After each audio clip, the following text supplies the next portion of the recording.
course, all guacamole starts with avocados, but there's some things that you need to know about avocados. Number one is that they take a really long time to come to maturity. 1 full year to come to maturity. Now, in 3 or 4 months, they'll get to this size, but they won't have any oil content at all. And that's what we love about avocados, is that you can mash them into this really rich, delicious mash. Okay, so they'll take the rest of that year just to come to their full oil content. But they'll never soften on the tree at all. You actually have to pick them off of the tree and leave them at room temperature in order for them to soften up. Now, if you pick them off the tree and you put them below 50 degrees, they'll just stay rock hard. You'll never trigger that softening process. That's why when you go to the grocery store, you're always finding a lot of rock hard avocados because they've been kept cold. They've been brought to room temperature so that you could buy them. But then they will take 5 to 7 days to completely soften up. And there's nothing much you can do about that. Yes, I know people put them in paper sacks on the countertop and they say that that speeds them up. But the scientists tell us that that speeds them up by an hour or so. So it's not, yeah, it does help because you're trapping ethylene gas that they naturally emit. And that will kind of speed them a little bit along, but not very much. Really, you're looking at 5 to 7 days. Or you can go to a Mexican grocery store where the clientele always demands ripe avocados or soft avocados, and you will find them there. So if you're making a lot of guacamole, that's my #1 recommendation. Now they will start softening at the top and they will end softening at the bottom. So if you want to make guacamole, you're looking for the ripest or the softest avocado that you can possibly have. So you want to press it right there. And if it gives under firm pressure, then it's ready for your guacamole. Now there's what I would call 2 stages of complete softness. There's the sushi bar stage where the sushi chefs want to slice them very thin. That's the stage before mashing to guacamole. So we want them absolutely, absolutely soft. When you buy them, you want to look for the little button end here, but that's the first thing that you want to get out of there. This helps to protect the top from any oxidation up there. So you want to pull that off. I'm going to make a batch of guacamole here with 3 avocados. It's a sort of nice amount, I think, to work with. Once you get the avocados ripe and you get the little button end out of there, you want to cut the 2 sides apart. And I always do that by starting up here at the stem end, going down to the blossom end, and then back around again, and then twist the 2 sides apart like that. Okay, I'm going to do that to all 3 of these guys here, just cutting around them like that, twisting the 2 sides apart. You'll notice that these so far that I've opened up haven't had any bruises in them at all. That's because these came from our restaurant and we don't ever take them out of the container that they are shipped in, which the shipping container for avocados has little nests for each avocado. They are very tender. If you dump a whole case of avocados out, just like you would often see in a grocery store, you can be guaranteed that wherever they hit, they're probably going to be bruised. Okay, so even if they're pretty hard when they go out there, they will be bruised a little bit. You don't have to worry about that bruise. It's just discolored and it's not going to affect your flavor very much, so you can mix it in or you can use a spoon to get it out. Now our next step, of course, is that we need to take the pit out, and I use the standard prep cook version of this, which is to lodge the knife blade, the end of the knife blade like that, into the pit. But you could also just use a large spoon and get it out. I find that I am always chasing the pits around when I do that. So my way of doing it is to just simply use the knife to wedge into it and then twist. Now with a large spoon, because we're working here with Hass avocados, which is probably what you're all going to be working with, because that accounts for about 90-some% of all avocados grown in the world, and they are the creamiest, really. And they have a really tough skin, so we can take a large spoon and go in here and scoop directly against the skin like that. These are so beautiful and perfectly ripe that this happens very simply. You're not going to really mess with anything. You're not going to struggle with anything.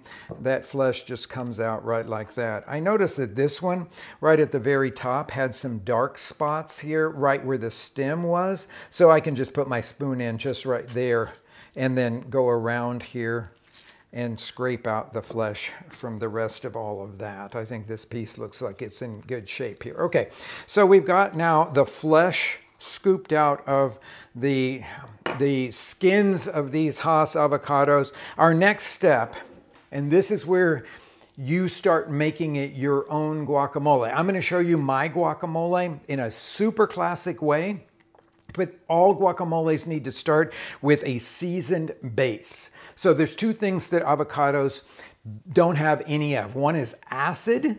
There's just no acid in them. You think about a lot of other fruits, and these are technically a fruit, they will have a lot of acid in them. So you might not have to add acid to them, but avocados, no acid. So we're gonna wanna add some acid. The second thing is that they are super low in salt. So we want to make sure that we get it seasoned with salt. And in this case, lime. You could use lemon juice, but in Mexico, they don't really use lemons. So we're going to use some lime juice in it here. So I'm going to sprinkle my salt over the top of it. I've got a lime here that I'm going to crush in the Mexican lime juicer. So open that up. If you haven't used one of these things before, I will tell you, you need one in your kitchen because it's the best way to juice limes, but you don't put it in there like it looks like you would. You don't set it that way. You turn it upside down, and then we're actually going to turn that lime inside out as we are crushing it here. And as that juice comes out, we're also crushing the skin, which is where all the flavor of lime is in this, the oil that's in the skin. So I'm going to crush it here, and I'm going to squeeze in some lime. Okay, now here's where we got to have a little discussion about how much lime goes in there, because in Mexico, it's 0 to a tiny bit. In the United States, it seems like it's just massive amounts of lime. And lime fights with the flavor of avocado. It can obliterate it really fast. So I'm going to encourage you to start with no more than a tablespoon of lime for 3 avocados, and that will give you a basic place to start with. If you're interested in the idea that lime will keep it from oxidizing, turning dark during the party, I'm going to ask you to just hold on that for a minute. Let's talk about flavor first, because that to me is the most important thing. Now we're going to season, we've seasoned the base of this guacamole now with the lime and the salt, but we're going to mash those seasonings into it. And you can see here I'm just using like the old-fashioned potato masher, which to me is the best piece of kitchen equipment to work with for making guacamole, because just a few passes like that will give us this really chunky guacamole. I like chunky guacamole. I don't like pureed guacamole at all. I think that the chunkiness allows you to really appreciate the avocado for what it brings to the guacamole. Okay, so now in Mexico, for a lot of people, this would be guacamole. And I know that'll come as a surprise to a lot of you. But in Mexico, they're going to use this as a condiment. And so if you think about a perfect steak taco, say, and you've got a warm corn tortilla, and you've got some grilled steak on top of that, you got a spoonful of this, and then you get salsa. Let's go to one of the really classic salsas, like Salsa Mexicana, or what we would often call pico de gallo in the United States. And it is 4 ingredients. Everyone can say what those 4 ingredients are. Of course, we start with tomato, right? And then there's some onion in it. Then there's some cilantro for herbiness, and there's some kind of green chili for heat.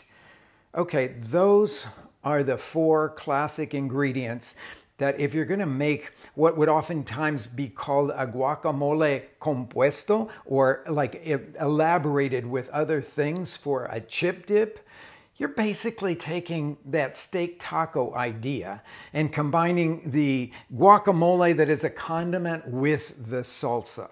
But each one of those ingredients brings something different to the end result. So let's talk about what they are, because this is where you start making this guacamole your own. You'll make your own signature guacamole based on how much of each ingredient you like. So of course the tomato brings a touch of sweetness to this guacamole. The white onion will bring a really nice fresh crunch. And then the green chili, of course, will bring heat, and the cilantro will bring an herby quality. After you get comfortable with those 4 ingredients, you can start to play around not only with the quantities that you put in and see what you like, but you'll also be able to start replacing some of them. It's mango season where I am right now, and so maybe you want to put some mango in this in place of the tomato. That'd be a kind of wacky guacamole, but when I think about mango and that sweetness that it brings, and it's so delicious with avocado, why not? And then the onion, well, mango and red onion go really well, so maybe we'll change the white onion for red onion. And instead of cilantro, mint is spectacular in there. And maybe if I like some spicy stuff and I wanted to add something that had that tropical element to it, we could do a little bit of habanero chopped up in here. So suddenly you see that guacamole is sort of like a foundation or framework kind of recipe. And from that, you can start to be creative and to do your own thing. So let's make this very super classic guacamole right here. Let's start with the tomato. And I would say that if you're gonna put tomato in here, I don't like a ton of tomato in mine. And so I'm gonna say that someplace in the neighborhood of about 1/3 of a cup, but maybe you wanna go all the way up to a 2/3 of a cup of tomato if you really like a lot of that in there. But the one thing that I'm going to suggest that you do is to cut the tomato carefully so that it's not all mushed up, because I think you want to contain the flavor of the tomato so that when you taste it, you're getting little bursts of its natural sweetness. So I'm taking each one of my slices here and cutting them crosswise and then into small little dice. And that will be about enough for me. It wasn't even a whole small tomato to get to my like 1/3 of a cup here. So I'm going to put this now onto the mashed and seasoned avocado base. Then, yeah, again, you have to decide how much chili you want to have in here. In Mexico, they typically, when making salsas, will not take the seeds and the veins out. The veins is the place where you're going to find all of that capsaicin or the hot part concentrated. So if you want to make this less spicy but use a lot of that green chili flavor, I suggest that you take the seed pod, the veins, and the seeds out. But what I want is a small amount of green chili flavor and a good amount of heat. So I'm just going to cut each one of these pieces or these halves of 1 serrano. This is, for me, exactly what I would like to have. I'm going to cut each one in 3 strips and then cut crosswise to make little tiny dice. Now, with the chili, some people don't like to bite on pieces that are that big. So you might want to do the final rocking and chopping like this to get those pieces much smaller. Just a few times back and forth on the chili will give you a very, very fine, almost a mince here in all of that. Okay, so let's slide that up here. And then let's do next our cilantro. This is washed and pretty dried cilantro. It's still a tiny bit damp, but I can still show you exactly the way that you would chop your cilantro in the classic Mexican way and for good distribution of all of the flavors through all of this. But I want to make sure that my cutting board is really dry and free of everything else. So I am going to basically take a handful of cilantro here and bunch it up at the top like that, folding under the top pieces so that it's quite firmly bunched. And then I'm going to do a very thin slice.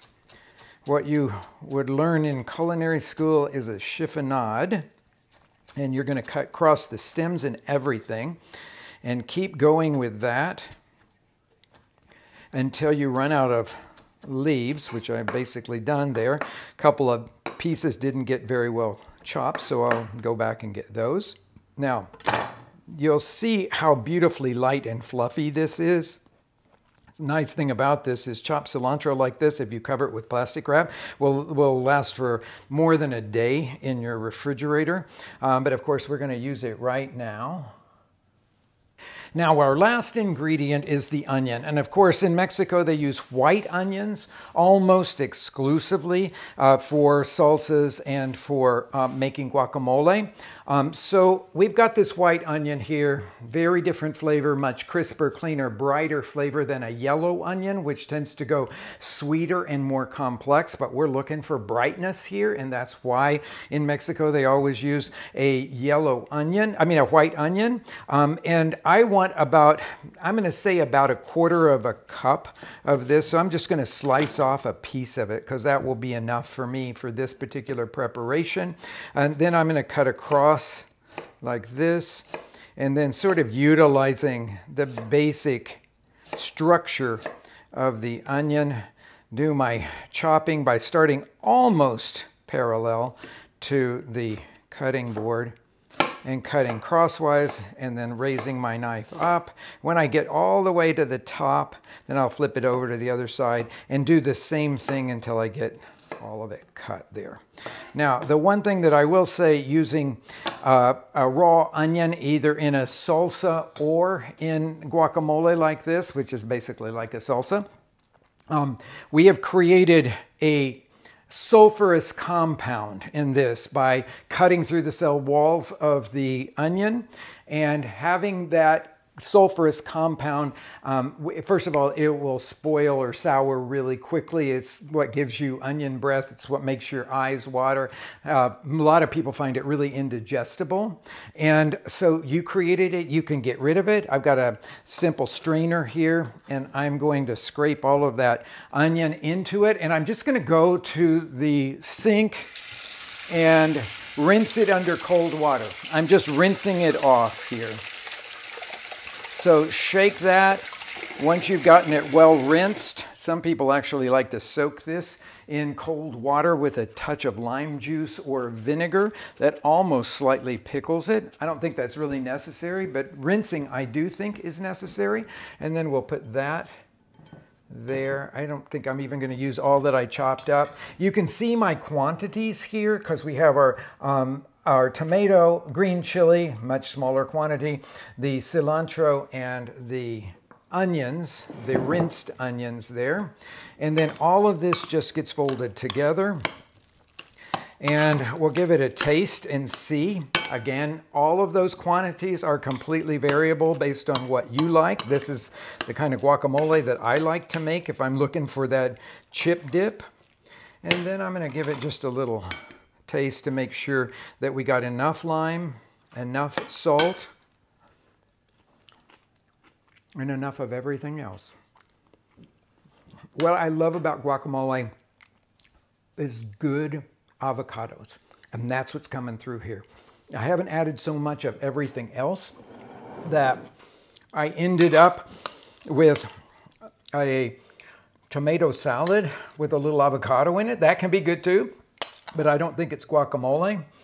I like to put it out for everybody to dip their chips into, so that's the way I've set this up here. Of course, you can always put a little bit more chopped onion and cilantro on the top of it if you would like to do that. I'm just going to take a little bit of cilantro here from this batch of cilantro that I've got here just to lay across the top here and make it really presentable, because probably if you're making guacamole, you're having a party, and this is something that everybody loves at their party. I hope you enjoy getting in the kitchen and making your signature guacamole and respecting that sort of structure of how a great guacamole is made, but making it your own.